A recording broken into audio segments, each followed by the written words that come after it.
Русская революция. Всего два слова, а сколько за ними всего правда. Для одних это заря новой эры, великое освобождение трудящихся. Для других это национальная катастрофа, преступление, точка невозврата. История этого события — это настоящий лабиринт, полный споров и противоречий. Давайте попробуем вместе разобраться, как в нем не заблудиться. Вот, посмотрите, с одной стороны нам говорят «великое освобождение», а с другой слышится совсем иное – преступный переворот. И оба этих определения об одном и том же событии, об октябре 1917 года. И вот тут-то и возникает главный вопрос. Как одно и то же историческое событие может породить две абсолютно противоположные, взаимоисключающие правды? Так как же так получается? Вот в этом-то и вся суть нашего сегодняшнего разбора. Но секрет не в том, чтобы найти какую-то одну единственно правильную версию. Секрет в том, чтобы научиться видеть, как вообще создаются эти версии. Мы с вами вооружимся инструментами, которые позволят, так сказать, разобрать на части любое историческое повествование. Итак, первый шаг, наш первый инструмент — это, скажем так, смена оптики. Мы привыкли думать о революции как о чем-то, что случилось в одном конкретном 1917 году. Но ведь это все равно, что пытаться понять весь фильм, посмотрев всего одну сцену. Чтобы увидеть картину целиком, нужно расширить рамки.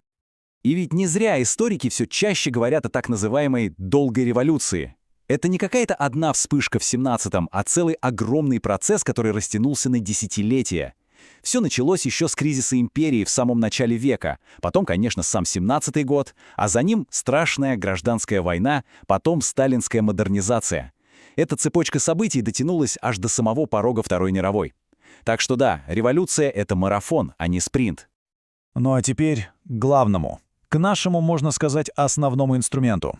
Это что-то вроде рентгеновского зрения для любого, кто работает с историей. Практически любое утверждение о прошлом, которое мы слышим или читаем, на самом деле состоит из трех отдельных слоев. И как только мы научимся их различать, ни один исторический миф уже не сможет нас обмануть. Итак, что же это за слои? Давайте посмотрим. Первый — это факт. Это, так сказать, кирпичи, из которых строится история. Что, где, когда, кто. Второй слой — интерпретация. Это уже раствор, который связывает эти кирпичи, объясняя, почему все произошло именно так, а не иначе. И, наконец, третий слой — оценка. Это краска, фасад. Автор решает, было ли все это хорошо или плохо. И вот тут, конечно, главная загвоздка. В большинстве текстов все эти три слоя смешаны в такой плотный коктейль, который нам подают как нечто единое и цельное. Наша же задача — стать такими, знаете, химиками и научиться раскладывать этот коктейль на его составляющие, отделять чистые факты от авторских объяснений и уж тем более от его личных оценок. Хорошо, чтобы это не было просто теорией, давайте посмотрим, как все это работает на живом примере. Посмотрим на слой интерпретации в действии. Возьмем один и тот же набор фактов о революции и проследим, как 4 разные исторические школы строят из них совершенно не похожие друг на друга истории. И вот что поразительно. Советская школа уверенно заявляет, это был закономерный итог классовой борьбы. Либеральная тут же возражает, нет, это был переворот, захват власти идеологическим меньшинством. Ревизионисты, которые смотрят на историю снизу, говорят, что все дело в стихийных движениях масс. А постсоветские историки, получив доступ к архивам, ищут упущенные альтернативы. Вы только подумайте, факты-то по сути одни и те же, а вот истории получаются совершенно разные. Так, с теорией, кажется, разобрались. Пора переходить к самому интересному, к практике. Давайте возьмем всего одно единственное предложение, которое вполне могло бы быть в учебнике, и проведем его полный анатомический разбор с помощью наших новых инструментов. Вот, послушайте это предложение.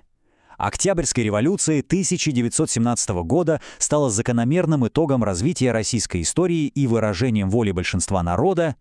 Звучит солидно, убедительно, правда? Как будто так оно и было, и никак иначе.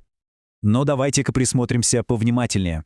Что здесь на самом деле чистый голый факт, а что хитрая интерпретация или, может быть, даже скрытая оценка?